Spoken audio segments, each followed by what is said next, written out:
Meet Mr. Newton himself. He's a rather handsome young man, a sort of darker-skinned version of Horst Buchholz or Warren Beatty. The photographs on the posters and pamphlets I've seen really do not do him justice. With me interviewing him in the cell were Mrs. Joan Didier, who is a Saturday Evening Post columnist, Mr. Ray Rogers of the Los Angeles Times, and Mr. Eldridge Cleaver, an editor at Ramparts magazine, and himself a prominent figure in the Black Panther Party. Mr. Newton's attorney, Mr. Charles Gary, was also present, and he put in a question or remark once or twice. Copyright to this group interview belongs to the Huey P. Newton Defense Fund, without whose specific consent no reproduction or publication of Mr. Newton's remarks can be made. The next voice you'll hear will be that of Mr. Huey P. Newton. We ran into the problem of people misinterpreting us as a political party. They use the word for self-defense as they defined us then as a group that were a paramilitary group or bodyguards of something of this nature.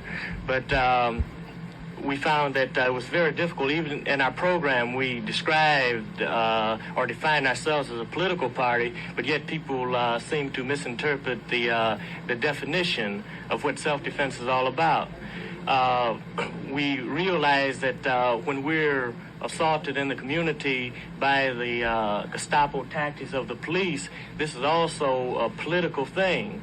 We're assaulted because we're black people and because the power structure finds it to their advantage to keep us imprisoned in our black community, and as a colonialized or a colonial people are kept by some foreign power.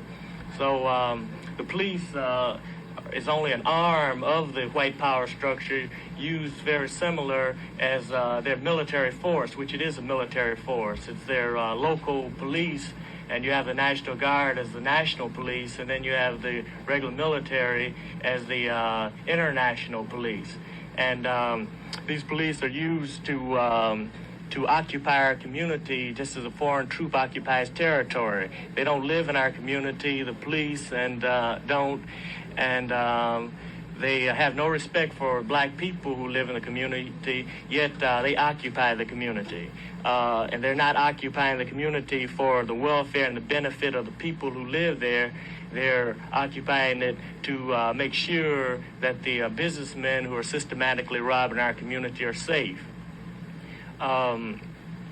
So this was one part of our political stand, and to make the party for the intellectuals, because the grassroots of the community, the people who we're most concerned with, because the lower class black, who represents about 95% of the black population throughout this nation, they understood very well what we stood for.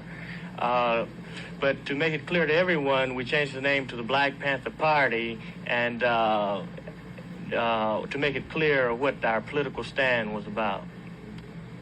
Mr. Newton, some newspapers and radio stations, television stations, sort of brand the Black Panther leadership, you and Mr. Seal and others, as anti-white, racist, sort of counter-racism. Would you like to clear up this matter?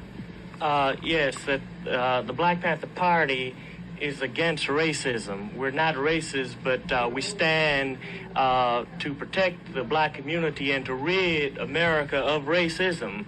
We're subject to the tactics of racists by the white establishment, and but it's a very common thing for the people who are in control of the mass media to define the victim as the criminal, or to define the victim of racism as the racist.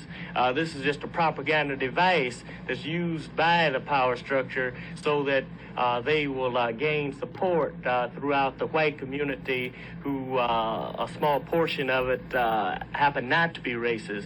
But in order to consolidate their troops, they will claim that we want racism, therefore to turn all white people against us.